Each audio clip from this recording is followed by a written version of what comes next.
A very good evening to all of you. Dear students, in today's class I am going to explain talent search test, and it is 107 test that I am going to explain to you today. 107. And the first question is on your screen. It is a false idea or belief. Here the word is reticence, atrophy, fallacy and entropy. आपके पास 4 शब्द है, आपको बताना है यहां synonym. One word substitute, आपको एक शब्द में इसका जवाब दे देना है. और फॉल्स आइडिया और बिलीफ को क्या कहते हैं, रेटिसेंस का.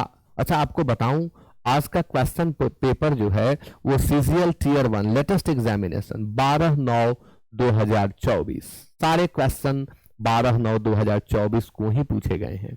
और फॉल्स आइडिया और बिलीफ, रेटिसेंस का अर्थ होता है मितभाषिता, यानी बहुत कम बोलने की आदत. अल्पभाषिता, मितभाषिता, रेटिसेंस. इसके अपोजिट वर्ड के रूप में आप क्या यूज करेंगे, कमेंट करके बताइए.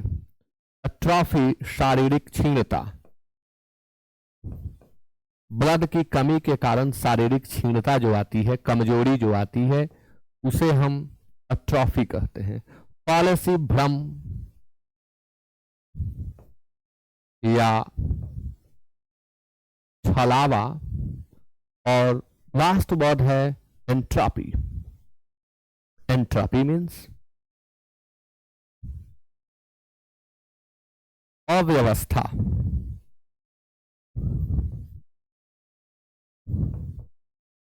ऐसे तो ये केमिस्ट्री का वर्ड है, लेकिन लिटरेचर में यह यूज होता है लैक ऑफ ऑर्डर के लिए. जनरली इसे आप केमिस्ट्री में विलियन क्या क्या मीनिंग आता है वहां में यूज किया जाता है, बट लिटरेचर में इसका मीनिंग होता है लैक ऑफ ऑर्डर. तो हाँ, फॉल्स आइडिया और बिलीफ, वह आइडिया जो फॉल्स है, तो क्या है, वो एक भ्रम है, एक फॉल्सी है, छलावा है. इसमें आपको एंटोनिम, आज के क्वेश्चन में आप बार बार देखेंगे इंस्ट्रक्शन, क्योंकि यह पेपर है, जैसे पूछा गया है ना वैसे ही रख दिया गया है, तो ध्यान देंगे आप. ये भी सेम क्वेश्चन सभी सीजीएल टीयर 1 2024 में पूछे गए क्वेश्चन है. 12/9 को लेटेस्ट एग्जामिनेशन का क्वेश्चन है. सिक्योर शब्द के लिए 4 ऑप्शन है, सक्सीड है, सेव है, अटैक है और ट्रेंडल है. सिक्योर का अर्थ सुरक्षित एडजेक्टिव के रूप में होता है. सुरक्षित वर्ब के रूप में इसका अर्थ होता है प्राप्त करना. सक्सीड सफल होना. Succeed is V1. बहुत सारे विद्यार्थी इसे V2 समझ बैठते हैं, लेकिन यह V2 नहीं है. It is not V2, it is V1. Succeed. Save बचाना. Attack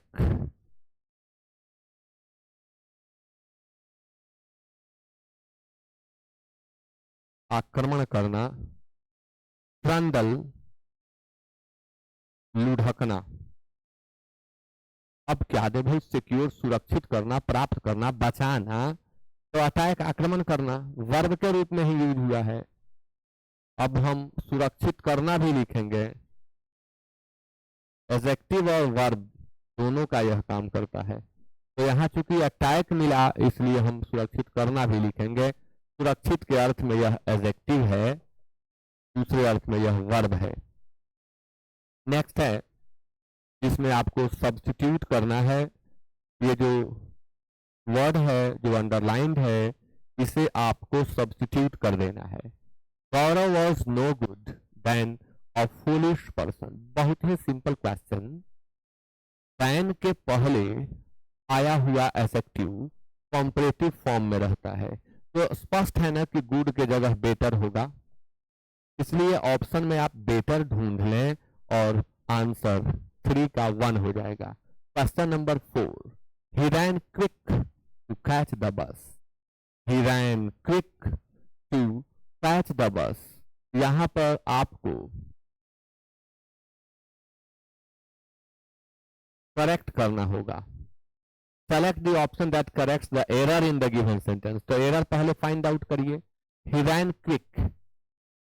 He ran quick. Verb can be modified by an adverb, not by an adjective. And here the word given is he ran quick. Quick is an adjective, and we need an adverb here. The adverb form is quickly, so the answer to the question will be 4. Now, question number 5 is select the appropriate synonym of the given word. Synonym. Aqueous. Aqueous के लिए 4 option है. Resist, seize, thwart and conquer. Aqueous means होता है निर्विरोध. निर्विरोध स्वीकार लेना, बिना किसी विरोध के किसी चीज को स्वीकार कर लेना. रेसिस्ट रोकना, न होने देना, होने से रोक देना डेसिस्ट है. सीज मीन्स भी रोकना होता है. सीज का अर्थ बुझाना भी होता है. सीज मतलब थम जाना भी, रुक जाना भी होता है. थ्वाट का अर्थ भी रोकना होता है. और कॉन्कर का अर्थ होता है सहमत होना. कॉन्कर. अब देखिए तीनों होने वाले नहीं है सिनोनिम. सहमत होना, कॉन्कर. अक्यूज कर जाना मतलब बिना किसी विरोध के स्वीकार कर लेना, मान लेना. तो यहाँ पर कॉन्कर है, सहमत होना. Next. That which can not B Concord. इसे आप एक शब्द में व्यक्त करें. 1 invisible, 2 indelible, 3 ineffable and 4 invincible. क्या होगा? That which cannot be conquered. Invisible जिसका अर्थ होता है जो दिखाई न पड़े. अदृश्यमान, अदृष्टिगोचर, जो दृष्टि में न आए, जो आपको दिखाई न पड़े. जो दिखाई पड़े वह विजिबल है, जो दिखाई न पड़े वह इनविजिबल है. इंडेलिबल का अर्थ होता है अमीट, जिसे मिटाया न जा सके. इनएफेबल जो इतना गूढ़ हो कि वर्णन करना मुश्किल हो. अवर्णनीय, अवर्णनीय जिसका वर्णन न हो सके, उसकी कॉम्प्लिकेसी के कारण और उसके गूढ़ता के कारण, इंट्रिकेसी के कारण, कॉम्प्लेक्सिटी के कारण उसे हम कहते हैं इनइफेबल. और इनविंसिबल जो कभी युद्ध में हारा न हो, जिसने कभी पराजय न देखा हो अपने जीवन में. तो that which can not be conquered, जिस पर विजय न पाया जा सके. तो आंसर 4 होगा. Question number 7.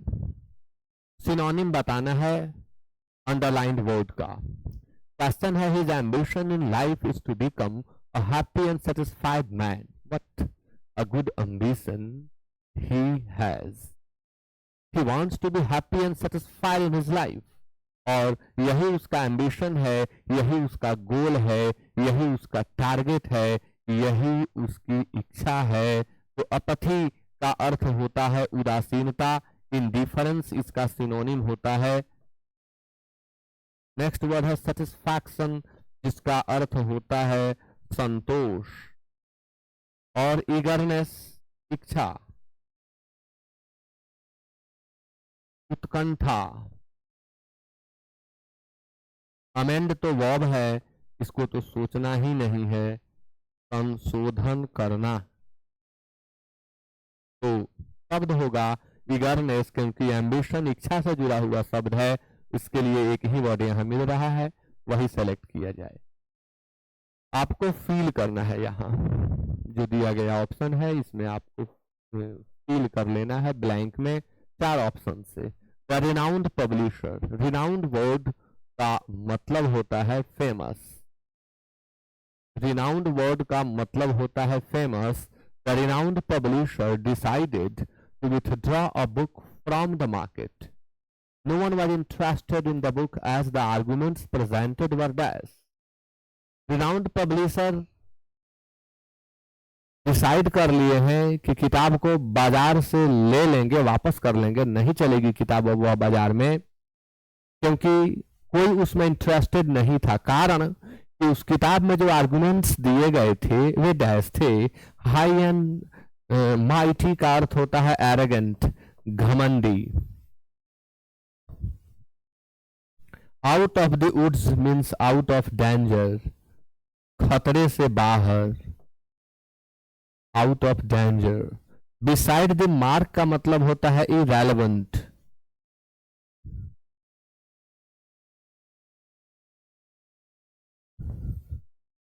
Irrelevant. Under the rose means होता है सीक्रेट।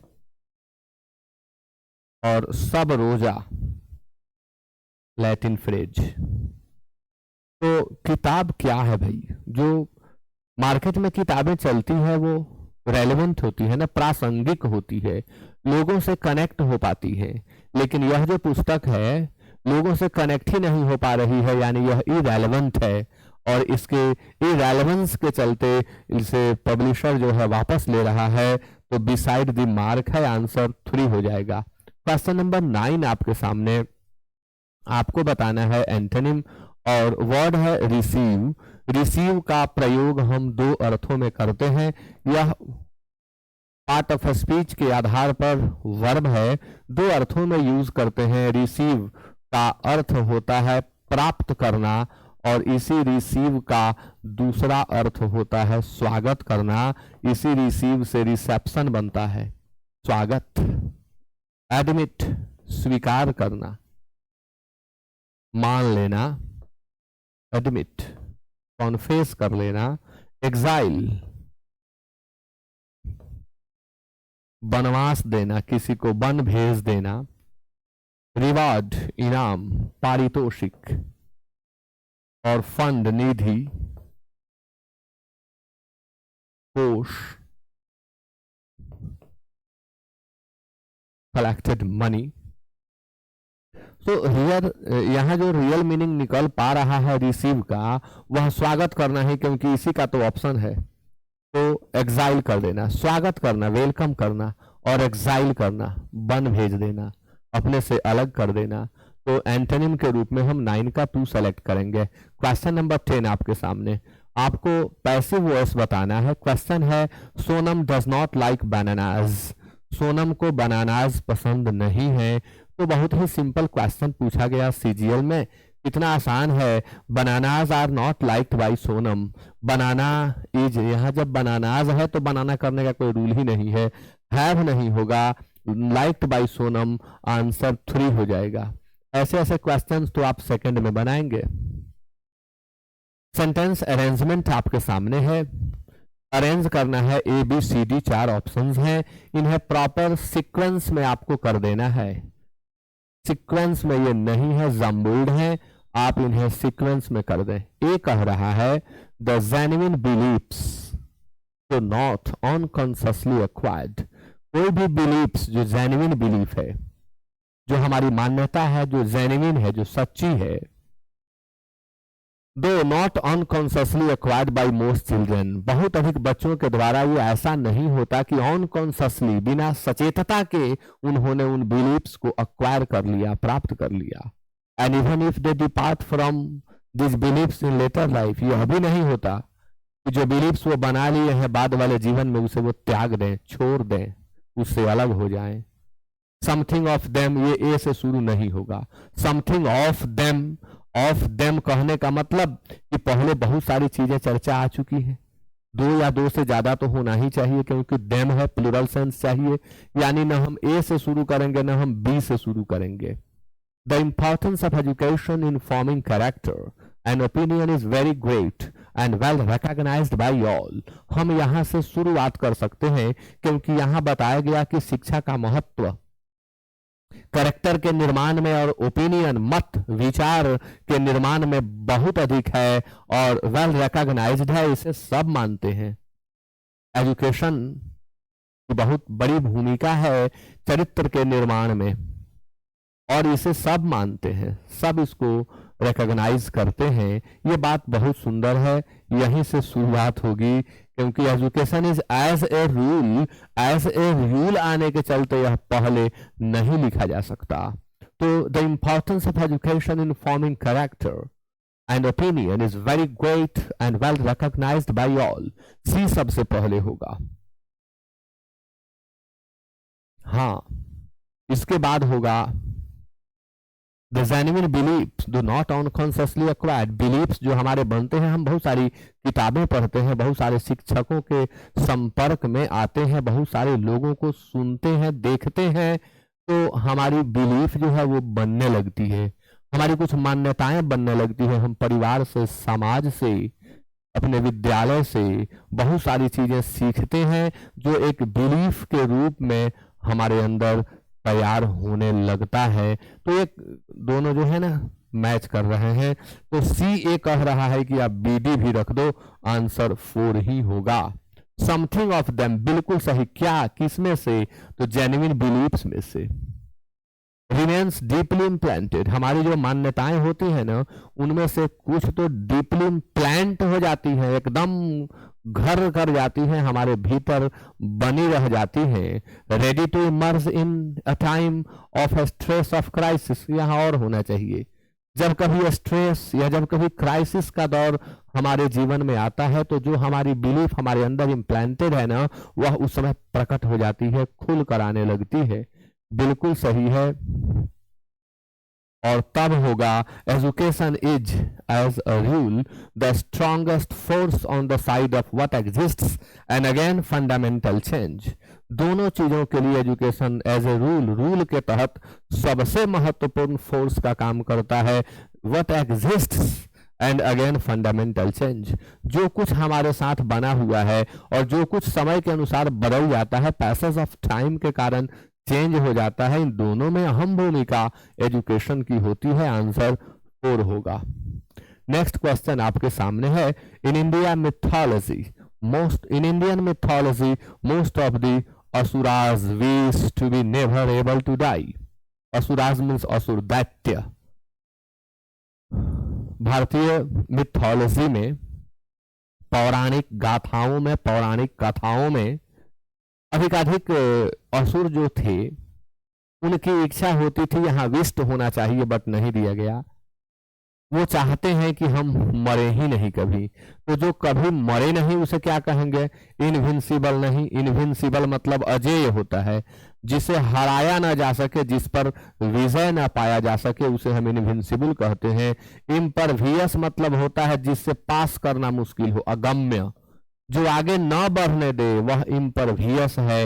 इसी का दूसरा अर्थ है जिस पर कोई प्रभाव न पड़े। अब क्या कहेंगे उसको? अप्रभावनीय, जिस पर किसी तरह का कोई प्रभाव ही न पड़े। इनविजिबल, अदृश्य।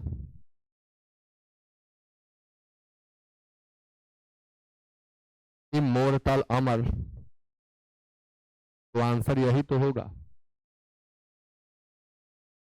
Someone has taken my secret diary, passive में बदलिए। My secret diary has been taken. My secret diary has been, यहाँ हैज है तो हैज बीन कर दीजिए। हैड नहीं होगा, हैज यही तो होगा। My secret diary has been taken by someone लिखें तब भी सही, और न लिखें तब भी सही। आंसर 13 का 3 होगा। क्वेश्चन नंबर 14 आपके सामने। During COVID times many organisations made dash appeals to raise funds for migrant workers. कोविड-19 के समय बहुत सारी संस्थान लोगों से भावनात्मक अपील की, आग्रह की कि लोग माइग्रेंट वर्कर्स के लिए फंड इकट्ठा करें। तो अब सेंटिमेंटल के बदले दूसरा वर्ड यहाँ फील कर देना है। सेंस उसका सेंटिमेंटल होना चाहिए, तो प्रैक्टिकल नहीं होगा, क्योंकि प्रैक्टिकल का अर्थ होता है व्यावहारिक, व्यवहार का विशेषण है। सिनिकल मीन्स होता है दोषदर्शी, वह जो हमेशा लोगों में बुराइयां देखे उसे हम सिनिकल कहते हैं। सिंसियर मीन्स होता है निष्ठावान, निष्ठावान, और मौकिस मीन्स होता है संवेदनात्मक, संवेदनात्मक, भावुक, भावनात्मक, तो सेंटिमेंटल से यही तो मैच कर रहा है, इसलिए 14 का आंसर 1 होगा। क्वेश्चन नंबर 15 आपके सामने 15 में है, he is an atheist although he respects everyone's belief। क्या करना है, select the most appropriate meaning of the underlined. Meaning बताना है अथेइस्ट का। यू नो कई बार आपको मैंने बताया है, कई बार मैं इस चीज पर चर्चा कर चुका हूं पहले के क्लासेस में, एक बार फिर से आपको बताऊं, वह जो ईश्वर में विश्वास करे उसे थेइस्ट कहते हैं। वह जो ईश्वर में विश्वास करे उसे हम थेइस्ट कहते हैं। वह जो ईश्वर में विश्वास न करे उसे हम अथेइस्ट कहते हैं। जो ईश्वर में विश्वास न करे उसे हम अथेइस्ट कहते हैं। वह जो एक ही ईश्वर में विश्वास करे, जो एक को ही माने, बहुत सारे देवी देवताओं को न माने, उसे हम मोनोथेइस्ट कहते हैं। और वह जो बहुत सारे देवी देवताओं की पूजा अर्चना करे उसे हम पॉलीथेइस्ट कहते हैं। और इसी सीरीज के अंतर्गत एक और वर्ड आप लोग याद करेंगे, पैनथेइस्ट। पैनथेइस्ट हम उसे कहते हैं जो हर चीज में, हर प्राणी में, हर वनस्पति में ईश्वर को महसूस करता है, ईश्वर को देखता है, जिसकी यह मान्यता है कि ईश्वर हर जगह है, सर्वत्र है, उसको हम कहते हैं पैनथेइस्ट। ईश्वर से जुड़े ये शब्द आप याद कर लेंगे। आगे बढ़ते हुए, अथेइस्ट किसे कहते हैं मैंने यहां बताया आपको। अथेइस्ट वह है जो नास्तिक है, जो ईश्वर में विश्वास नहीं करता है। तो one who doesn't believe in God, answer 4 हो जाएगा। क्वेश्चन नंबर 16 आपके सामने। Question number 16, in my new office all employees were different so I felt like a fish out of water। मेरे कार्यालय में सभी कर्मचारी डिफरेंट थे। सभी कर्मचारी कहने का मतलब नए थे, पहले वाले कोई नहीं थे। तो मैं वहां पर फिश आउट ऑफ वाटर महसूस किया, यानी अनकंफर्टेबल। मेरे को वहां कंफर्टेबिलिटी नहीं मिली, मैं वहां कंफर्टेबल नहीं रह सका। फिश आउट ऑफ वाटर का कई बार लोग कंफ्यूज होकर के होमलेस अर्थ मार देते हैं, बिल्कुल गलत, होमलेस नहीं देना है। फ्रस्ट्रेटेड और डिसअपॉइंटेड नहीं होगा। फ्रस्ट्रेटेड का अर्थ होता है हतोत्साहित, जिसके उत्साह को किसी कारणवश समाप्त कर दिया गया हो। डिसअपॉइंटेड वह है जो आशा छोड़ चुका है, निराश हो गया है। तो आंसर 16 का 1 होगा। Question number 17, select the incorrectly spelled word. Word है एम्बैरेस, ऑकरेंस, एक्सहिलरेट और अकोमोडेट। शब्द आपके सामने एम्बैरेस, ऑकरेंस, एक्सहिलरेट और अकोमोडेट। तो क्या किया जाए, इनकरेक्टली यानी जिसका स्पेलिंग गलत है। तो एम्बैरेस का स्पेलिंग बिल्कुल सही है। इसका अर्थ होता है घबरा जाना। इसका अर्थ घबरा जाना होता है, और साथ में इसका एक दूसरा अर्थ होता है शर्मिंदा हो जाना।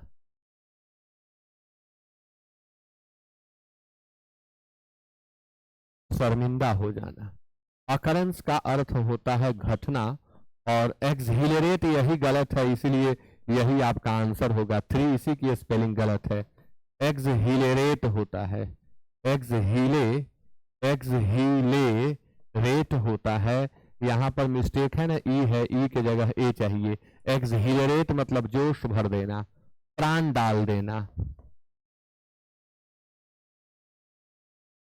जोश भरना, प्राण डालना।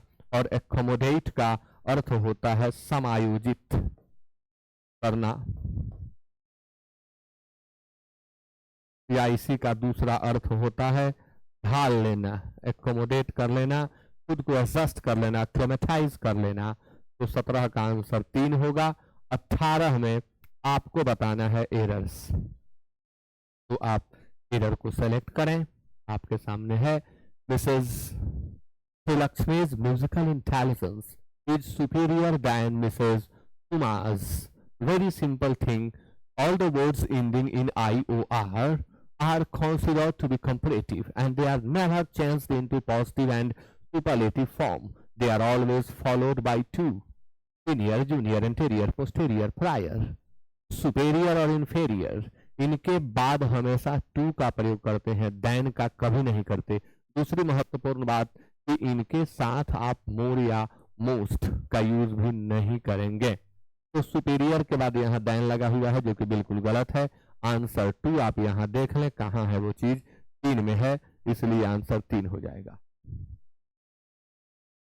If I was the queen, I would give a handsome sum towards education. यदि मैं महारानी होती तो एजुकेशन में बहुत धनराशि दे देती।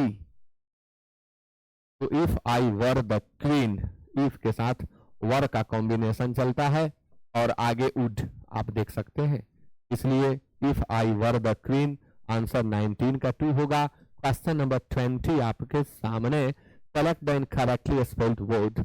इनकरेक्टली स्पेल्ड वर्ड आपको बताना है, एक्सीड है, प्रोसीड है, सक्सीड है, प्रीसीड है।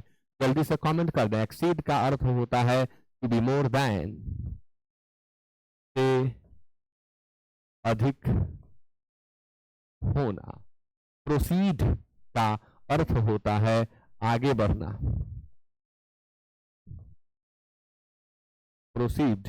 सक्सीड का अर्थ होता है सफल होना। यही गलत है, इसलिए यही आंसर होगा। प्रोसीड तो हम लोग लिख चुके हैं। यह एक वर्ड है प्रीसीड, जिसका अर्थ होता है के पहले आना, के पहले आना, तो वर्ड प्रीसीड होता है। अब 21 to 25 में आपके सामने है क्लोज टेस्ट, एक बार पढ़ ले थोड़ा।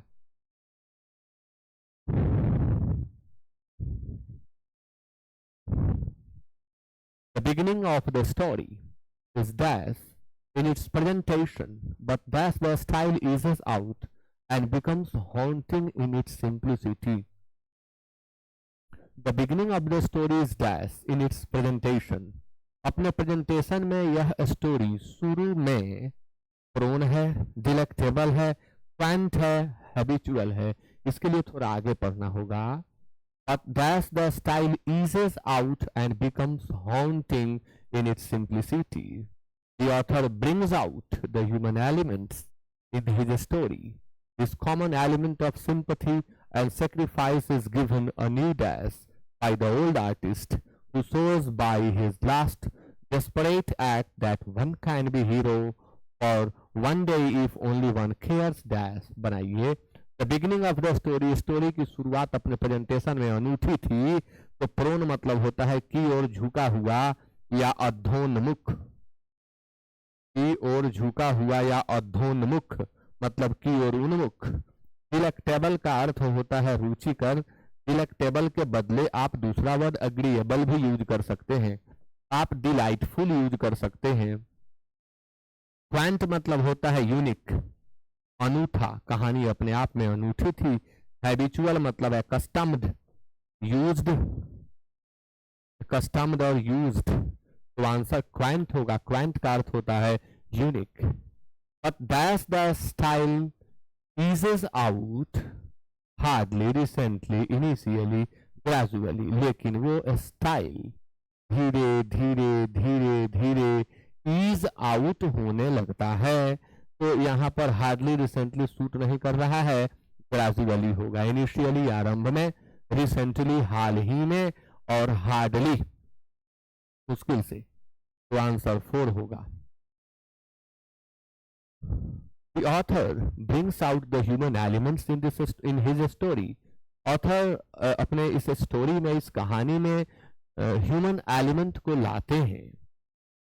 This common element of sympathy and sacrifice is given a new dash by the old artist, is given supervision, condition, dimension और infection।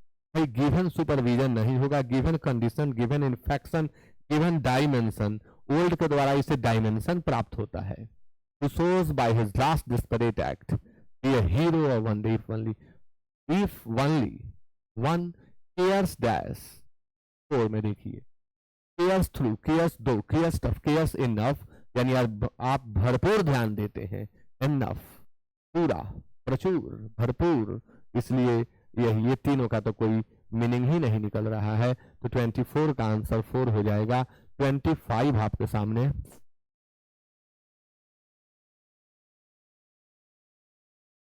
Oh, Henry's treatment of his material is balanced and controlled.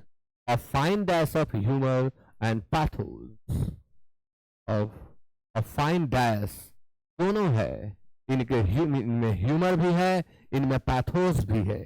तो दोनों का fine dash है। बारीक क्या है तो मिलावट है, मिश्रण है। और मिलावट मिश्रण के लिए यहाँ देखना था हमको, ब्लेंड है। देखो लेजेंड, लेजेंड मीन्स वीर गाथा, लेजेंड मीन्स कोई पुरानी कहानी। और असेंड मीन्स होता है चढ़ना। असेंड मतलब गद्दी पर आरूढ़ होना भी होता है, इसी से बनता है एक्सेशन, असेंड से असेंशन एक्सेशन। ब्लेंड मतलब मिश्रण होता है, अमेंड मतलब संशोधन करना। 25 का आंसर 3 हो जाएगा। और इसी के साथ कंप्लीट होता है आज का यह सेशन। बहुत बहुत धन्यवाद आप लोगों को क्लास में लास्ट तक बने रहने के लिए। वीडियो को खूब शेयर करिए, बहुत सारे लोगों तक पहुंचाइए, जो पढ़ने वाले हैं उन तक जरूर पहुंचाएं आप इस वीडियो को। Thank you so much once again.